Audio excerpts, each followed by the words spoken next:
So anyway, what's happened is that I've been talking about this for a while, and guess what? The financial community they're listening to me. No, okay, I'm not saying, I wish they were listening to me. Anyway, what's happened is this industry has exploded. Right now, the defined outcome industry is massive. Investors worry about risk now, have a way to get returns without worrying about losses. This industry, which started out at about $36 billion a few years ago, is up to $225 billion. So there's $225 billion of ETFs, exchange traded funds, that are in my strategy. Kind of. The number one ETF that gives you this structured investing is called Innovator.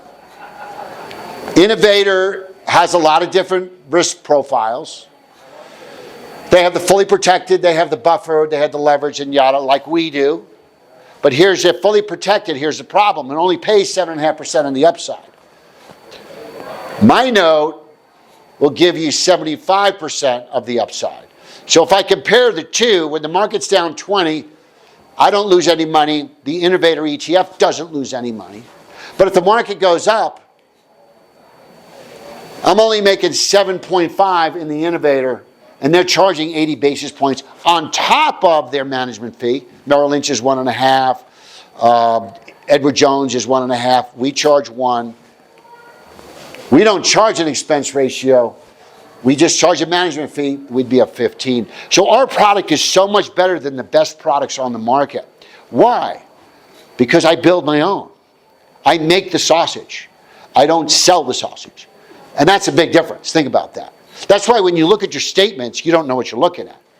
You're looking at all this different stuff. What do I got here?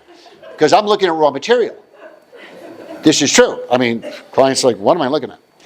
So this is kind of interesting. I'll tell you a quick vignette.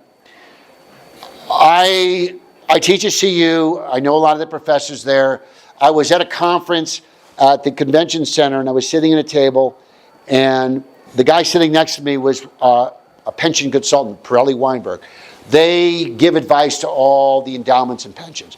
And they actually are the consultants for CU Denver endowment, $4 billion pension.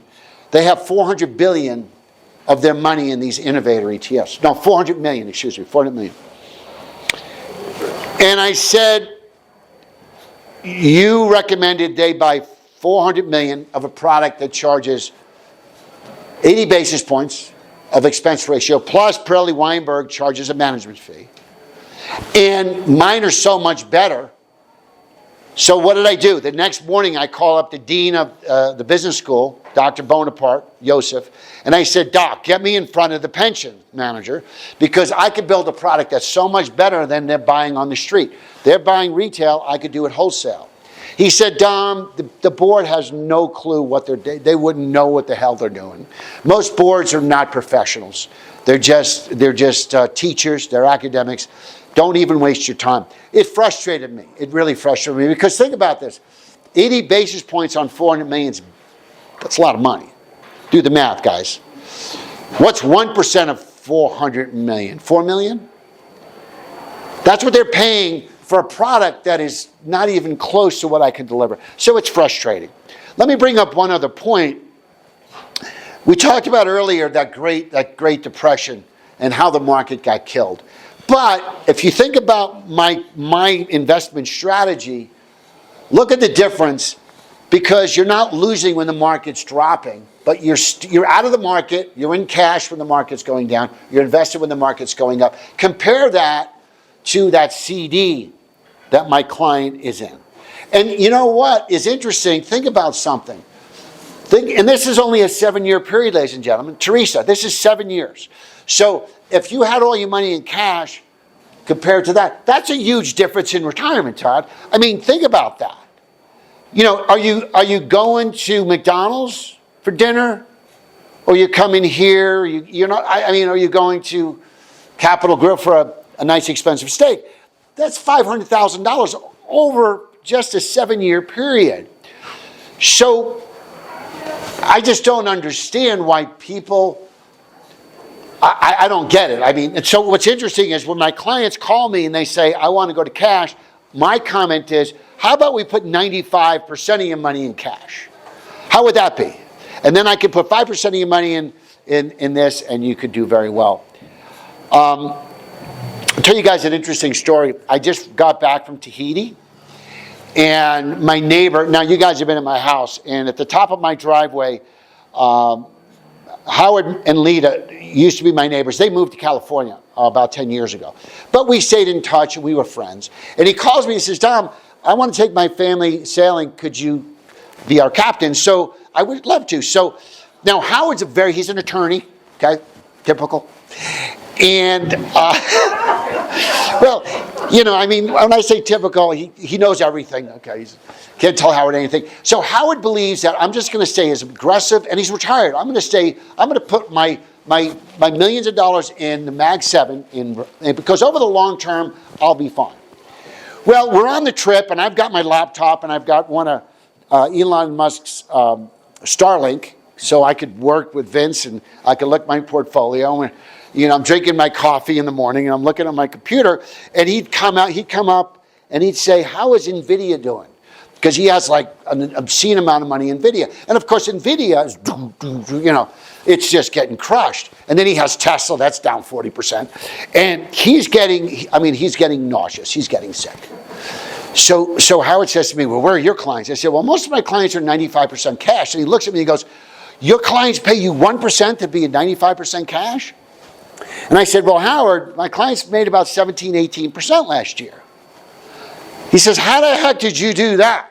I said, well, that's why they pay me 1%. But he said something very interesting. Howard said something, Mike, and he said something very interesting. You know Howard. Okay, and he said something very interesting, and here's what he said to me. He thought for a minute. He goes, no, wait a minute. You have 95% of your money in cash, and you made 18%. What if you only had 90% of your money in cash? I said, yeah. He said, how much would I have made last year? I said, you'd have beat the market. He goes, wait a minute. You're telling me that my maximum drawdown would be 5%, but I would have made, you know, the market was up 24% last year, so I'd have made like 26, 27%. I said, yes. So it's interesting because you can use this concept in any style of investing. If you want, my current neighbor asked me to do a financial plan for him. And he goes, you know, your strategies are too conservative, Dom. Similar, younger than Howard. All his money is in, he's a techie, all his money is in the Mag 7. But the interesting thing is, we could dial you up and still hedge that downside. So as Warren Buffett says, investing, or Nassim Taleb said, investing without hedging, you shouldn't be investing at all. So why wouldn't you do this? Why doesn't every money manager do this? And quite frankly, I think I'm the only money manager in Denver that does this. I know that. And that's why I have a good intern, because a lot of my interns want to learn what I'm doing. But anyway, I want to finish it up and open it up for questions. The one other thing I do want to mention, ladies and gentlemen, take advantage, wills, trusts, any estate planning, anything, right? Teresa, selling your home, looking for a retirement. My attitude in life, or my attitude with my firm, and Mallory, as we all know, is a goddess. Okay. One thing we know is, and Mallory agrees with me, is if you guys have to do anything more than sign your name, I'm not doing my job. Whether, God forbid, somebody should pass, your parents, we'll handle that. We'll handle that mess. We'll deal with trusts and wills. So use us. If you need to rewrite your wills or trusts, we do work with attorneys that, and I've worked it out where I give them business, and so all this is complimentary if I'm managing your money. And I know some people are in this room that need some estate planning work, and let's get that done for you. Okay, so let's open it up for questions and then let's some food.